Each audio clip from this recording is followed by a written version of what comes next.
Hello, James here again, and I'm going to talk about crap tonight.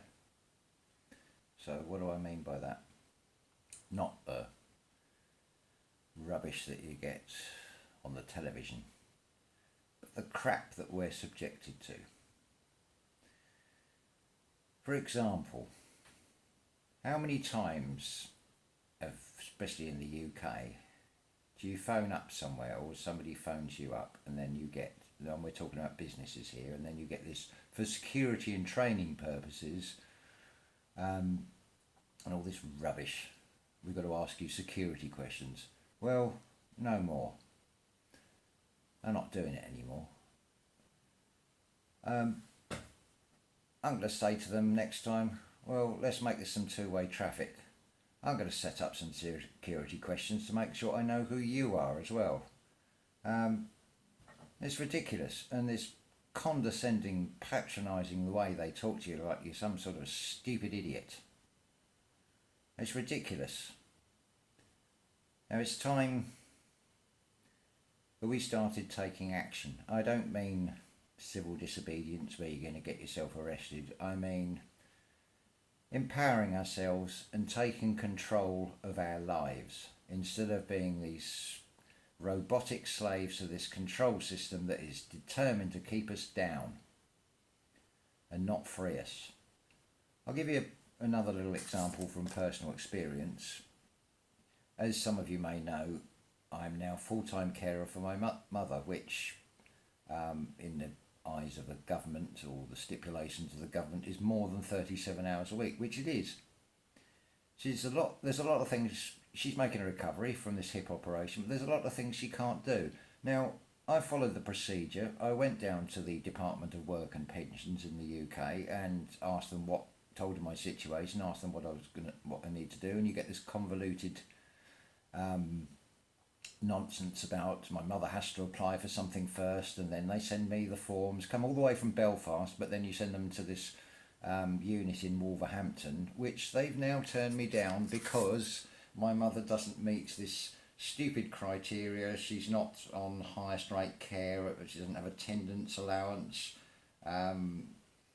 she's not in constant attendance allowance or personal independence payment. Well, it's funny, they never told me any about this. Well, so basically I've got no income at all, and so my back's pushed against the wall, so I don't give a shit anymore, right? So this is the time, well, let's put it in terms of Bug's life. This ant is waking up, and I'm not the only one. There's lots of you out there. I can't remember the names of most of you, but I'm going to give special mention to one guy. Todd Church in the United States, yeah? Brilliant, brother. You keep sending those messages out. You keep sending that message of love, because there are those of us that are listening, and I'm just one of many that's doing the same thing, you know? This is what we need to do. And we need to start empowering ourselves, understanding that a lot of these things we're kept in ignorance, and we're giving our power away to the authorities. Now, this is something very interesting. This is not legal advice. I'm going to say to you, look into this yourselves. But I'm just going to read you something here. The Universal Postal Union, based in Bern in Switzerland. It's formulated by treaty. No nation can be recognised as a nation without being an international admiralty in order to have forum common to all nations for engaging in commerce and resolving disputes. International admiralty is the private jurisdiction of the International Monetary Fund. The Universal Postal Union operates under the authority of treaties with every nation. So you send all legal and commercial documents through the post office with a postage stamp. So, Department of Work and Pensions, where's your bloody stamp on there? Because that is totally invalid. And something else I'm sure they didn't like, and something else a lot of you really ought to know with legal documents and things. If you use a stamp and autograph it, now I've got some here, You should all carry these at all times. They don't have to be the current postage rate. I mean, these are ones from, what, 7p for second class, 9p. So we're talking about 1976. So I'm using these 9p ones.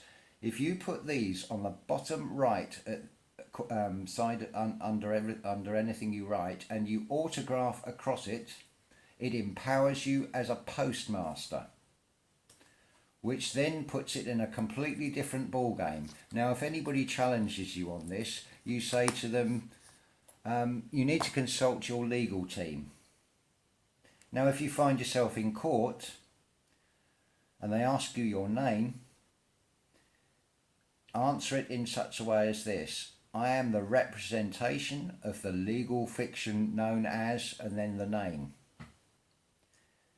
Because that way you are not giving power to the courts. In this country at least, the judge must carry a checkbook. You have the right to see his oath. If he does not show you that, and he does not have a checkbook, that case is dismissed. You're out of that court because they are not following the procedure.